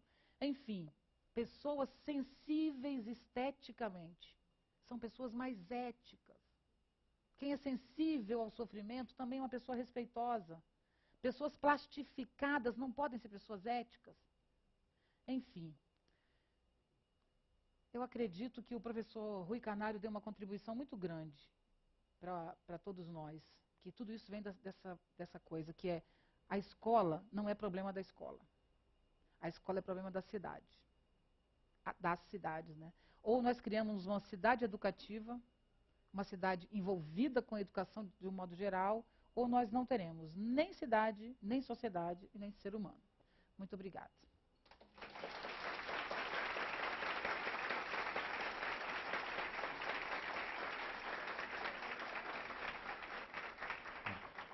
Que dizer dessa brilhante palestra, como sempre, da Viviane Mosè? Obrigada. Fez lembrar uma frase de George Bernard Shaw nos anos 30, né, que dizia que a escola estava falida, só não tinha fechado as portas porque tinha sobrado uma coisa na escola, que era o intervalo. O intervalo, mesmo. Então... É exatamente isso. E aí, então, agora abrimos para o debate com a plateia. Então, vocês devem estar curiosos de se manifestarem. Então, vamos abrir o debate para vocês. Procurem serem breves, de maneira que todo mundo possa, o máximo das pessoas possam participar. E levantem a mão, de maneira tal que as nossas recepcionistas poderão atendê-los na ordem. Obrigado. Se ninguém perguntar, eu aponto, tá, gente? Fala, você! Ainda bem que já começaram.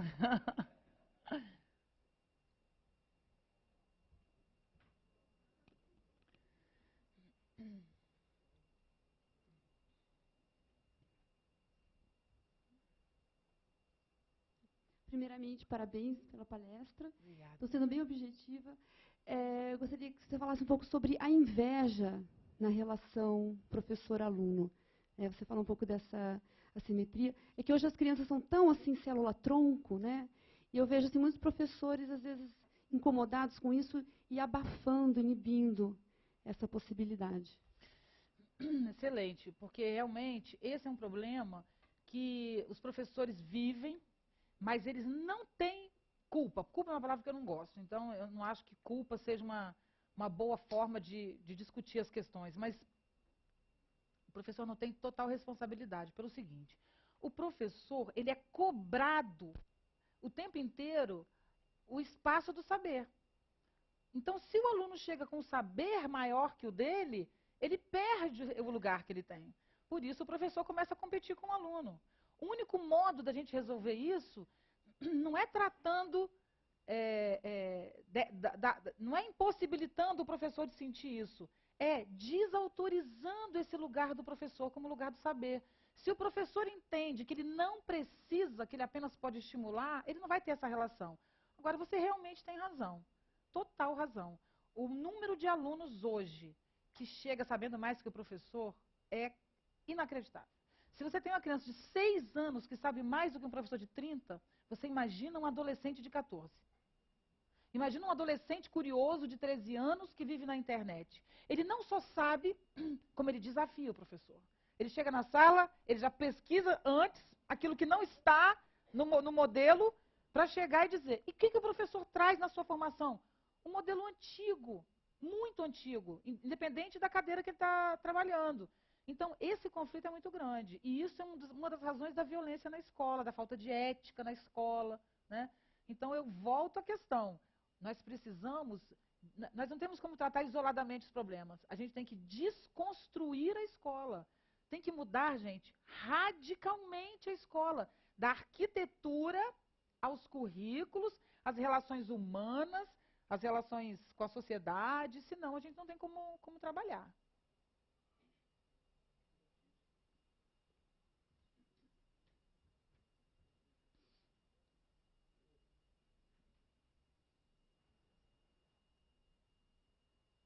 Boa noite. Boa noite. No início de sua fala, você disse que a escola hoje é como uma linha de produção. E se a gente pensar nesse termo linha de produção, isso nos remete automaticamente à filosofia de Karl Marx. Porque a gente não pode falar de linha de produção sem falar de Marx. E aí todos os conceitos que isso traz. Principalmente o conceito de alienação, onde o operário executa o movimento sem pensar. Então, se nós pensarmos a nossa escola hoje, você diria que a escola está levando o aluno a fazer isso? A executar sem pensar?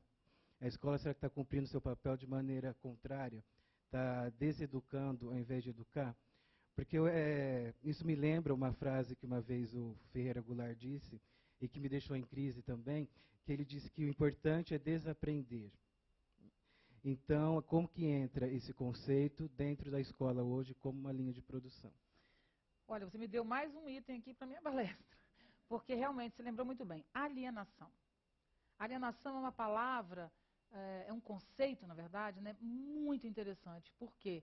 A alienação é quando você produz alguma coisa que está desvinculada do seu processo de vida. Quero dizer, quando há essa segmentação do saber, é exatamente o processo de alienação. A escola é um espaço de alienação. A gente pode dizer claramente isso. Por quê? Porque existe o mundo como concretude, porque o mundo não é concreto, também não vamos entrar nesse domínio que é muito profundo, mas existe um mundo minimamente concreto, minimamente, como a água, o rio, a planta, a comida, a roupa. Eu transformo esse mundo móvel e intenso e constante em traços, em riscos.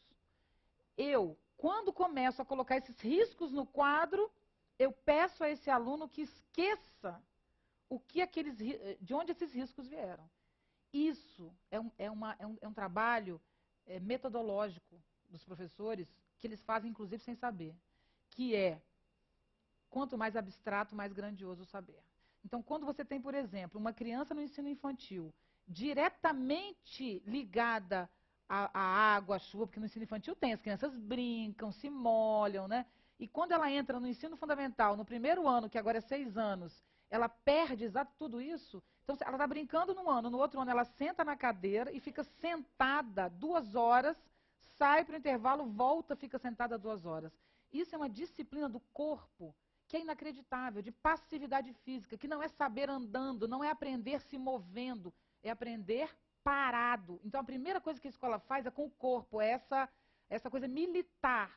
Depois, afastando a vida daquilo que está no quadro, o que você produz no final? Uma pessoa alienada, distante dos processos sociais, incapaz de interferir na sociedade. Aí eu disse no início, nós estamos passivos, eu adoraria escrever um texto sobre como. Claro que nós somos passivos, nós somos criados para sermos passivos. Né? Alienados, muito obrigada. Alienação é a palavra. Nós estamos afastados do todo, nós estamos sem nenhum tipo de pensamento crítico, né? E nós não estamos conseguindo enxergar, inclusive, a crise que estamos vivendo. Será que isso não é consequência? Não estamos enxergando. Você vai raramente ouvir alguém falar do aspecto positivo da crise. A única coisa que você ouve falar do aspecto positivo é a crise financeira. De vez em quando alguém vem e diz, a crise financeira é interessante porque revê os processos e tal. Agora, como todo social, ninguém está falando. A gente fala que o cidadão não é ético. A gente fala que a cidade é suja, mas nós não falamos de um novo cidadão. Nós não falamos de uma nova sociedade. Ninguém está se dedicando a construir uma nova sociedade. Entre aspas, né? O Marx tentou isso e fez isso muito bem. Inclusive, tem novas interpretações sobre o marxismo bastante interessantes. Um outro dia a gente fala sobre isso, que é muito interessante, né? Repensar o marxismo. Mas nós não estamos aqui com projetos, acho que hoje não dá mais para ter o projeto do Marx, que é um sistema mudando a sociedade como um todo. Né? A gente já viu que os grandes sistemas têm dificuldade de se estabelecer. Mas não podemos perder a noção do papel social do cidadão, né? De interferir na sociedade, de entender essa crise e atuar nela.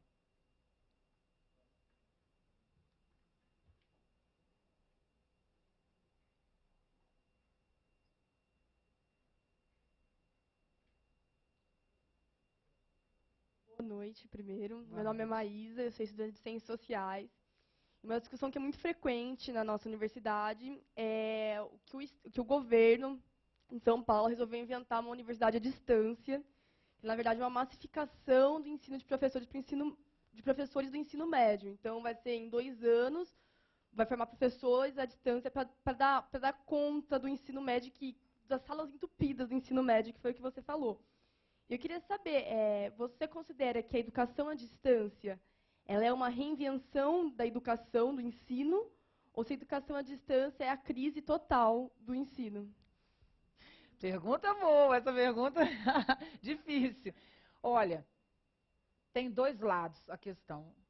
O ensino à distância, ele tem lados extremamente positivos, extremamente. Nós já estudamos à distância quando nós usamos a internet. Então, eu, por exemplo, demorei a perceber. Tenho 45 anos, eu ainda tenho Tico e Teco funcionando, né? Então, eu demorei a entender que eu tenho acesso, por exemplo, eu estudo muito livros clássicos, porque é filosofia, com mais de 100 anos do autor morto.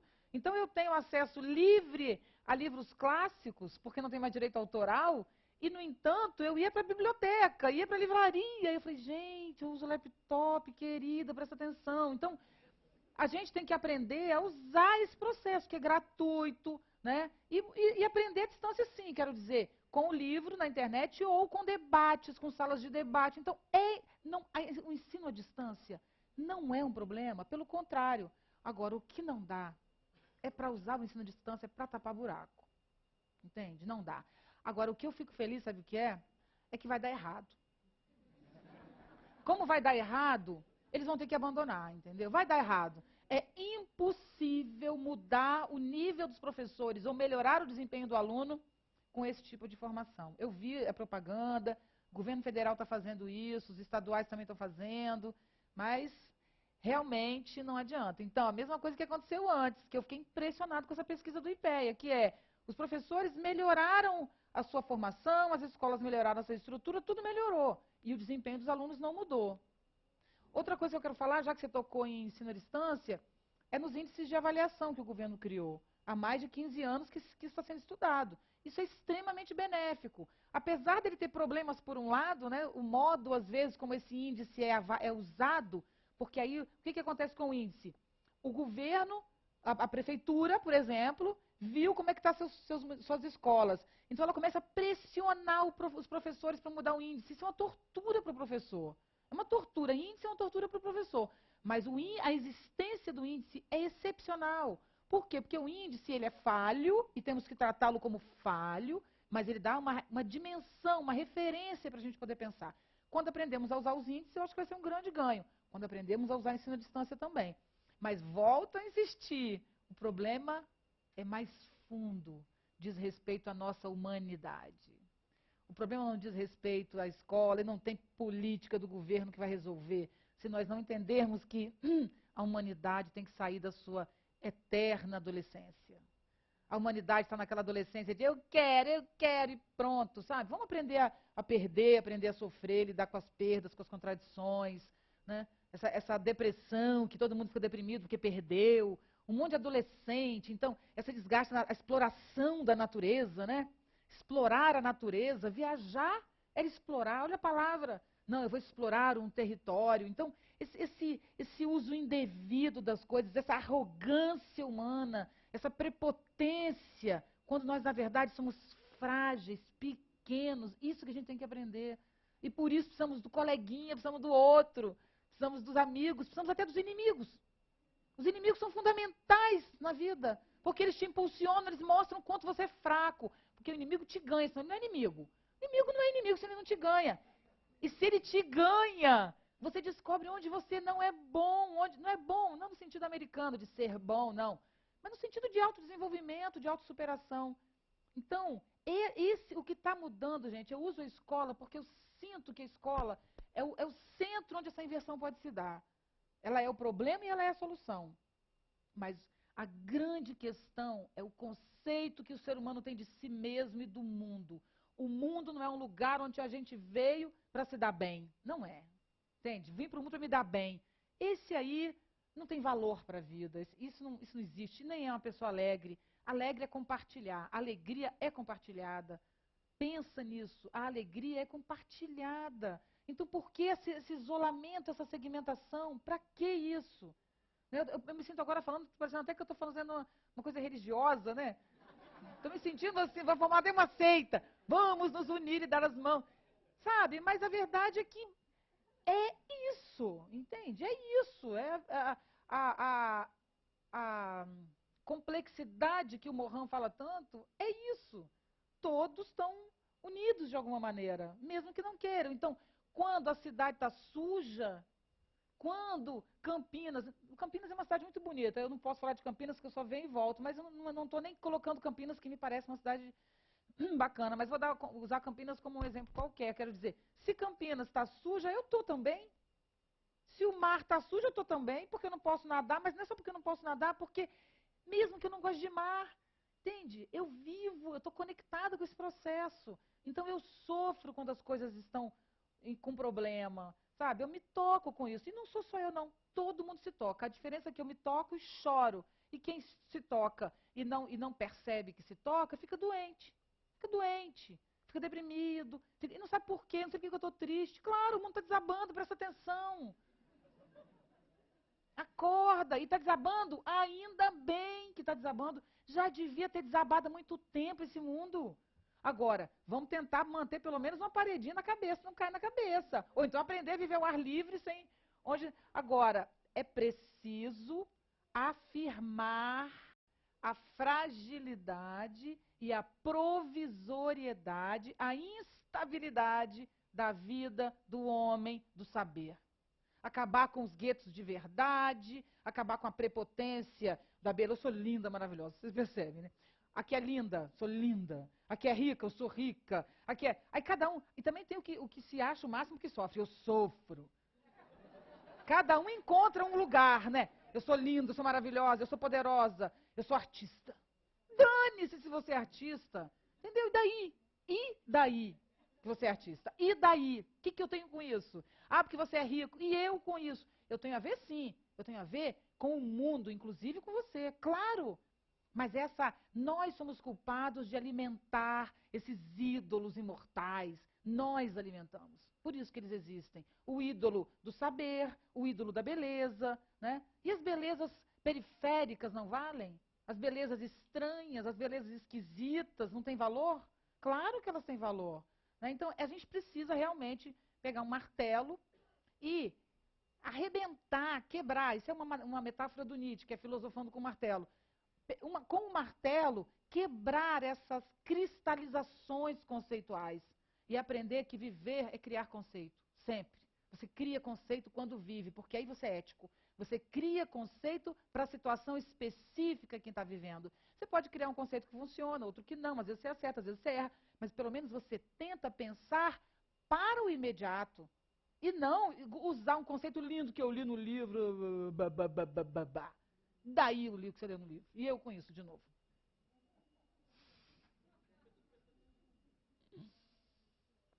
Isso é uma forma engraçada, gente, sabe por quê? Uma coisa que nos... Olha, eu vou falar um bastidor que é engraçado. Isso nos ajuda muito, só porque eu posso falar qualquer coisa. Ninguém vai me criticar.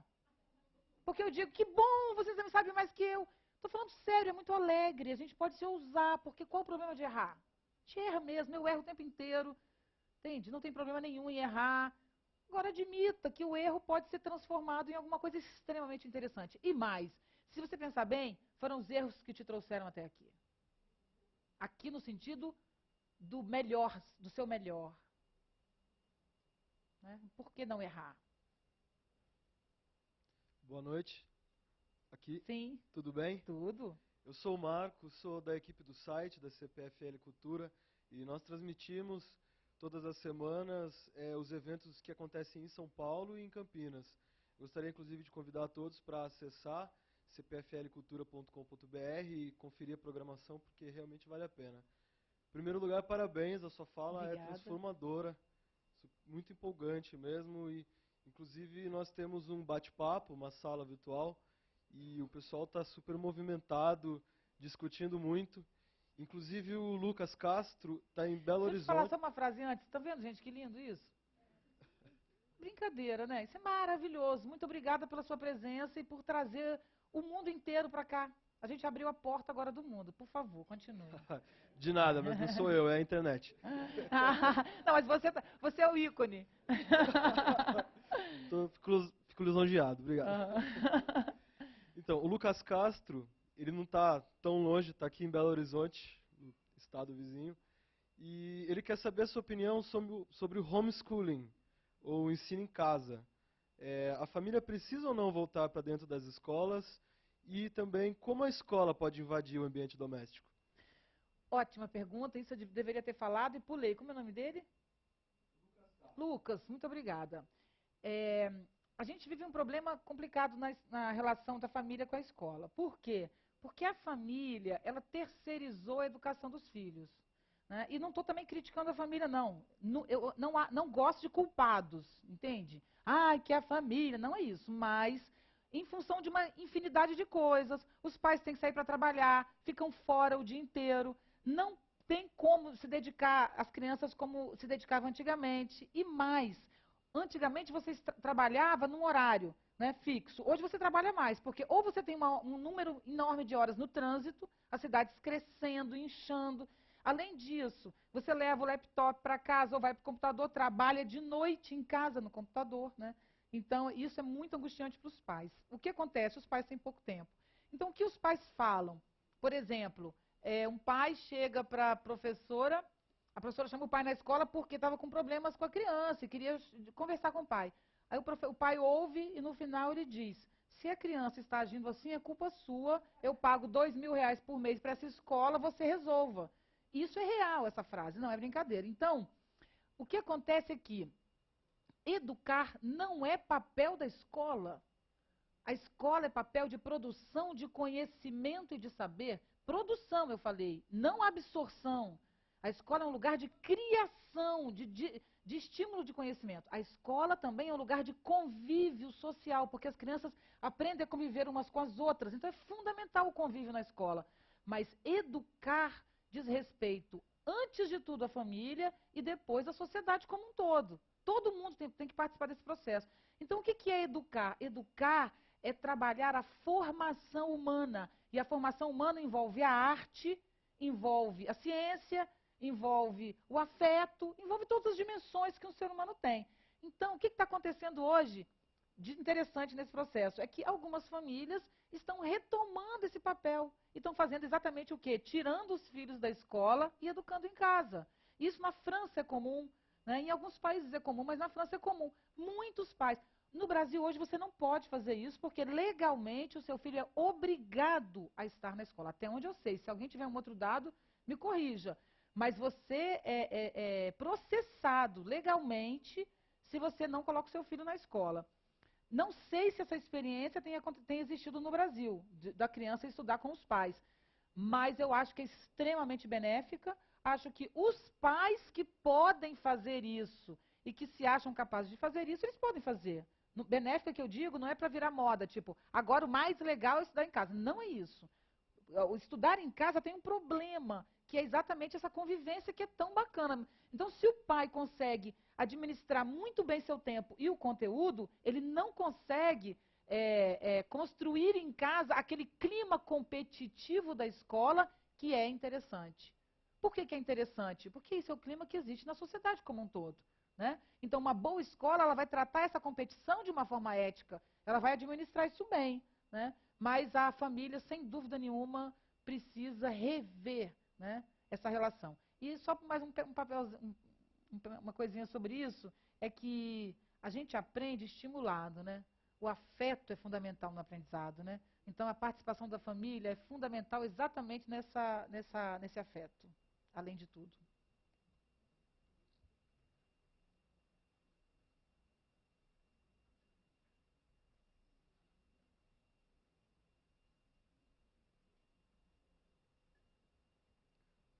Boa noite, meu nome é Lucas, eu sou estudante de ensino médio e eu queria perguntar sobre o termo aluno, o sem luz, se isso se encaixa no fato do aluno trazer mais informações exteriores para a sala de aula.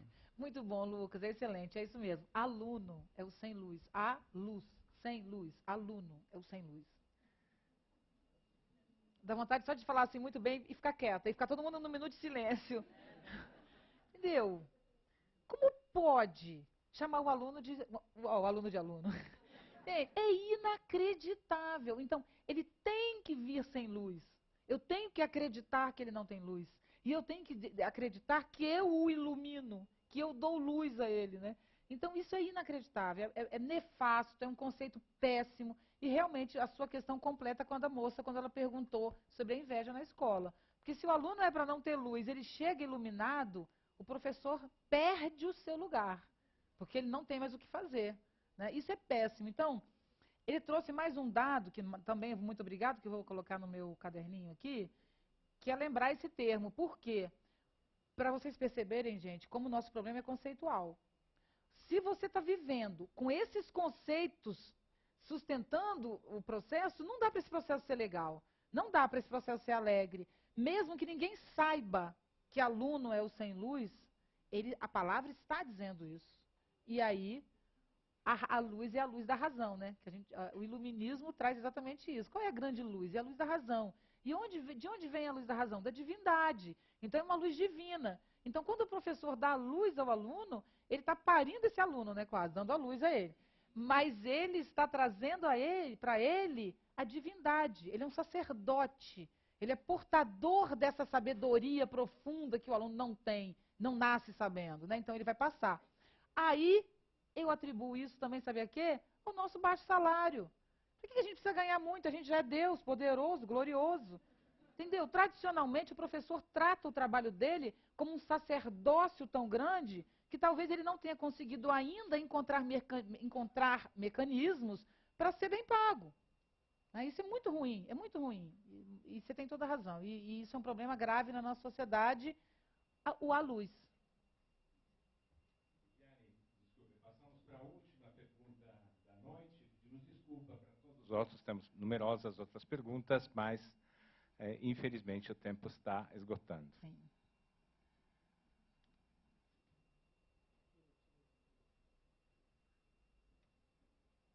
Oi, Viviane, aqui. Cadê? Ah, sim. Meu nome é Pedro, eu fui engenheiro aí, profissional, e eu sempre discuti em casa lá com a minha família, com meus filhos, que uma coisa que eu achava importante na escola, desde sempre, era o estudo da filosofia, desde o comecinho, de alguma forma. Eu achava que devia ter alguma forma de você incutir a filosofia desde lá do pré-primário, sei lá o quê. Porque eu acho que ajuda no senso crítico, ajuda você a pensar, né? Vai na direção do que você está dizendo. Mas sempre houve vozes contrárias, né? Dizendo que é muito difícil formar um professor para dar filosofia no pré-primário, no primário e tal. Eu queria saber como que você vê essa questão, se ela é possível, se ela é importante. E outra coisa é que eu percebi aí no seu discurso que você falou em vários, ou em alguns conceitos que tem a ver com o budismo, que eu tenho lido muito aí ultimamente. Falou na impermanência das coisas, falou na ligação de todo mundo, falou na importância do vazio para ser preenchido com coisas melhores. Você tem tido contato com o budismo ou com alguma coisa do Oriente? Vou começar pela segunda parte. Sem dúvida nenhuma, isso tem a ver com o budismo, tem a ver com o pensamento chinês também, com o I Ching, isso tem a ver com o pensamento pré-socrático, com Heráclito, isso tem a ver com os índios, isso só não tem a ver com a racionalidade ocidental. Então, na verdade, a gente pode destacar a racionalidade ocidental como exceção. A maioria das culturas, eu não vou dizer todas, porque imagina quem pode dizer todas, mas, assim, fora a invenção socrático-platônica, que aconteceu no século V a.C., e que criou um modelo de pensamento e de estrutura que nos forma e nos constrói, todo o restante pensa o todo, pensa o vazio. Mas eu gosto muito do Zen budismo, especialmente, sim. Gosto, conheço, porque o Zen budismo ele é apenas uma prática e é extremamente interessante. Tenho o maior carinho pelo Zen budismo. Mas ele diz respeito, sim, a todos os pensamentos, com exceção dessa racionalidade que se estabeleceu.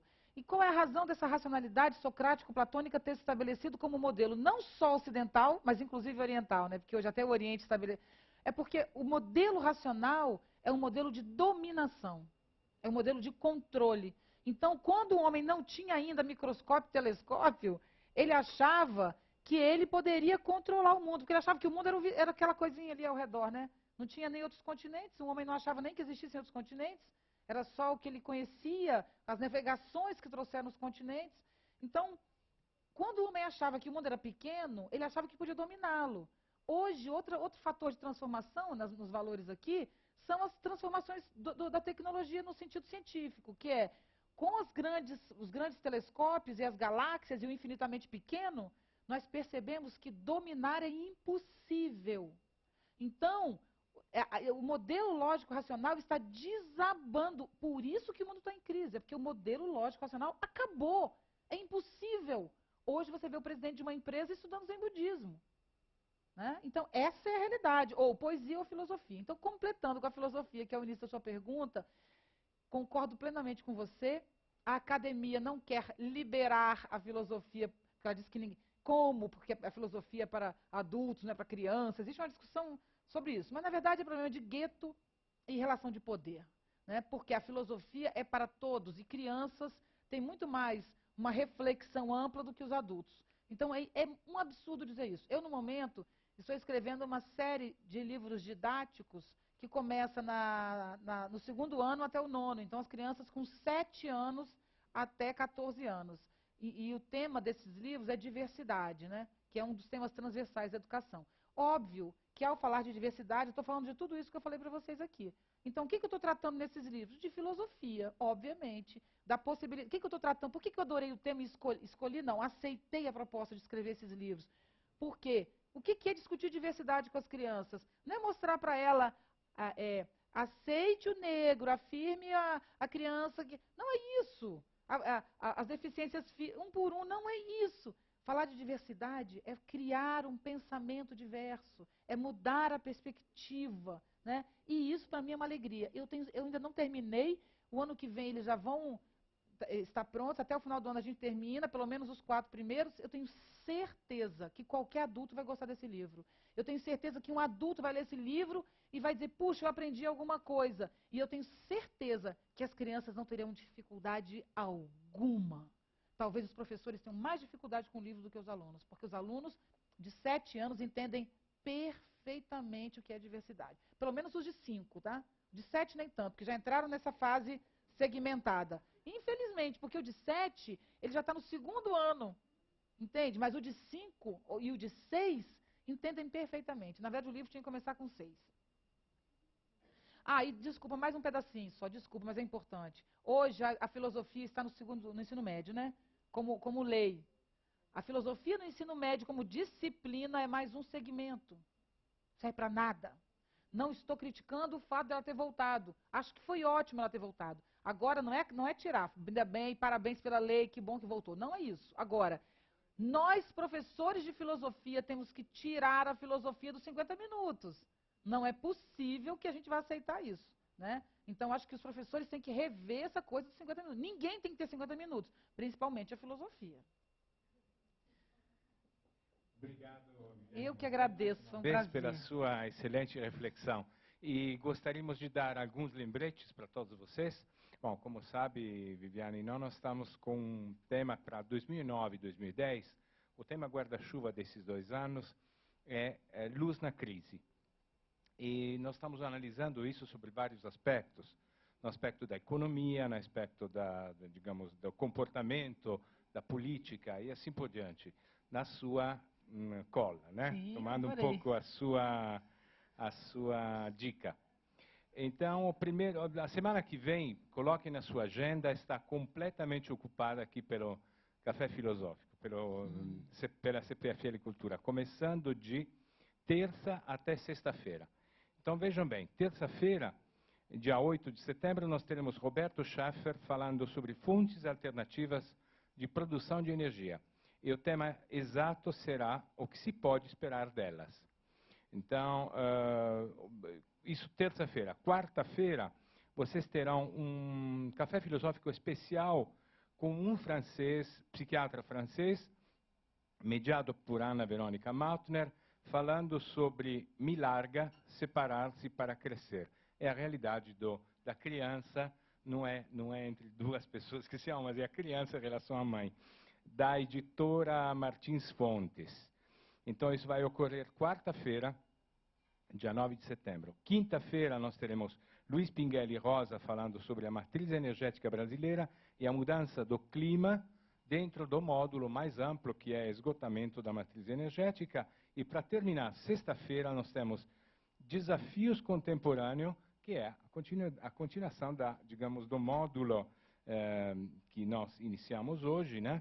Desafio a arte, com a presença de Henrique Dias, que é diretor de teatro e ator, e Marcos Chaves, que é artista plástico e poeta.